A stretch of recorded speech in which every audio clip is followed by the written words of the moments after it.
Welcome back to After Scene. Today we're breaking down HBO's Task Episode 5, Vagrants, and there's something critical everyone overlooked. While viewers were focused on Perry drowning Eryn at the quarry, the episode quietly revealed that Tony isn't just feeding information to Jayson, he's been orchestrating the entire investigation from the inside. And when you trace back every breakthrough the task force made, you realize the mole has been controlling both sides of this war. Episode 5 opens with a dream sequence. Robbie's at the quarry with Billy performing their cold water ritual. The dream shifts, and Billy becomes Cliff. Robbie wakes up in anger and finds Shelley, who delivers devastating news. Ray has been in jail for 2 days. The FBI was texting Cliff. Robbie doesn't know yet that Cliff is dead. The task force brings in Alex, the witness Robbie assaulted, to work with a sketch artist. Tom learns a critical detail. Sam was calmly releasing a fish, not in distress. This plants doubt about Robbie's criminality. Kathleen's phone call from last week is explained. She called Connor, requesting background checks on her team members. Kathleen is investigating the corruption, not causing it. After burying Cliff's body, Perry plants a tracker on Eryn's car. Inside, Eryn fixates on the blood stain on Jayson's shirt, a reminder of Billy's death. At Robbie's house, Perry knocks while Sam is there. Maeve sends Perry around back while she hides Sam in the chicken coop. Perry sees pictures of Cliff and Robbie on the refrigerator, but his phone buzzes. Eryn is moving. He leaves and Maeve catches her breath. Maeve asks her friend to watch Robbie's kids while she figures out what to do with Sam. Aaliyah confirms the DNA sample from Sam's bucket belongs to Maeve, Billy's daughter. Billy was a lieutenant in the Dark Hearts. Tom recalls Billy's name. The investigation and Dark Hearts world are colliding. Robbie meets Eryn at the quarry. Eryn tells Robbie that Jayson was covered in blood. Robbie starts crying, understanding Cliff is dead. Jayson has now taken both his brother Billy and his closest friend. Perry sees Robbie drive past as the tracker leads him to Eryn. He's found the leak. Perry surprises Eryn, and she flees into the quarry water. Perry dives after her. Eryn screams for help, but distant music drowns out her cries. Perry holds her underwater and kills Eryn. His reaction suggests this wasn't his intention. He likely wanted to take her alive for Jayson to decide her fate. Robbie seeks out Freddie. Freddie's nephew suggests killing Robbie and taking the drugs. But Freddie wants to play the long game, instructing his nephew to call Jayson and demand everything.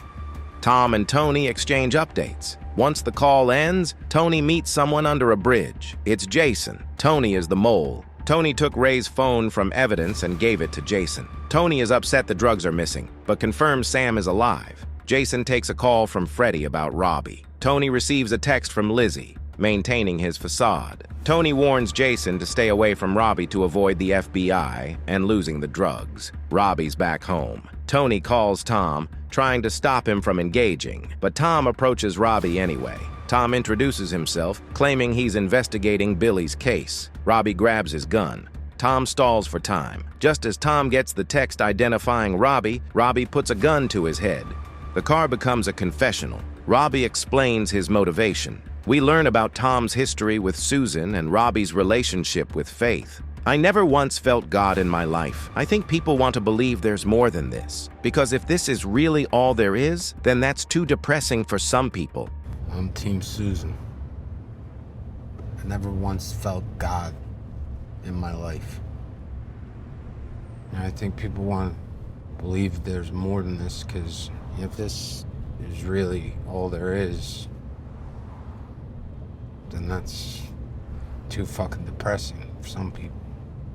Tom sees that Robbie is a good man who made catastrophically bad choices. Robbie senses Tom is a good guy who used to be a priest. Robbie carries a duffel bag. He jokes to Tom that it's full of basketballs. The drugs might not be in the bag. Maeve cooperates at the police station. Sam is safe. Kathleen finds out Tom is missing. Perry is at Donna's. Killing Eryn messed him up. Jayson calls about the meeting with Robbie and Freddie. Jayson asks if he's heard from Eryn. Perry lies. Sarah tells Emily about her marital issues and says she doesn't want Emily to feel constant pressure of gratitude anymore. Robbie's sighting of a deceased deer prompts a conversation about death. Tom describes a summer tanager, calling it a vagrant. The bird is a perfect analogy for Robbie, misplaced, far from his path, facing harsh survival. Robbie makes Tom take an exit, causing Kathleen to lose track of them. Tom believes he's about to die and pleads to call his children, revealing Susan died. Instead of killing Tom, Robbie asks him to deliver a message to Maeve. My niece, Maeve, she had nothing to do with any of this. I don't want her getting punished for my fuck-ups. Will you help her? Tom gives his word. Robbie lets him go. Robbie refuses Tom's offer to go home, stating he's lost his path. Tom walks into the woods, finds families, and calls his daughters, surrounded by chirping birds, a symbol of returning to safety. Robbie is at the cabin as Tom and the task force head to where Robbie's car was pinged. The Darkhearts arrive. Lizzie is sweating more than the others and is extremely nervous. Robbie is by the water performing the cold water ritual. Tom appears and yells Robbie's name, alerting the Darkhearts. Robbie points his gun at Tom. Tom yells that it's over. We end, wondering who will shoot first. Now here's the connection most viewers missed. Tony has been controlling both sides from the beginning. When Tom calls Tony about Maeve's house, Tony immediately contacts Jayson. When Jayson gets Freddy's call, Tony warns him to stay away from Bushkill. But Tony never tells Tom that Jayson will be there. Tony's been playing puppet master while maintaining his cover. The vagrant metaphor extends beyond Robbie. Tom is a vagrant, a former priest lost in violence. Perry is a vagrant, believing in Darkheart's code but breaking it, now having killed Eryn with no way back. Even Eryn was a vagrant, dying at the place where she was once happy. But here's what everyone overlooked: the duffel bag. Robbie jokes it's full of basketballs. Why make that joke unless planting doubt? What if the drugs aren't in that bag? The meeting might be Robbie's revenge plot to get Jayson in one place, using himself as bait. Episode 5 functions as the true penultimate episode.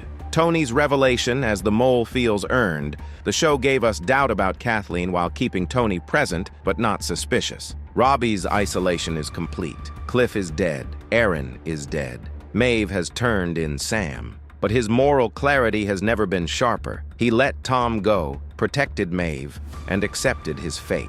The question is whether redemption is possible for a vagrant who's strayed this far. The episode's final moments create the perfect powder keg. Tom corners Robbie. The task force closes in from one direction, Darkhearts from another. Tony tries to secure the drugs. Lizzie sweats nervously, and Perry carries the secret of Eryn's death. Next week, Tom and Robbie are pointing guns at each other while Jayson and the Darkhearts close in. Tony's cover is about to be tested, and Perry's secret is a ticking time bomb. What do you think? Is that duffel bag really full of drugs, or has Robbie been playing everyone from the start? Drop your theories in the comments, and don't forget to like and subscribe for weekly breakdowns that dig deeper than the surface.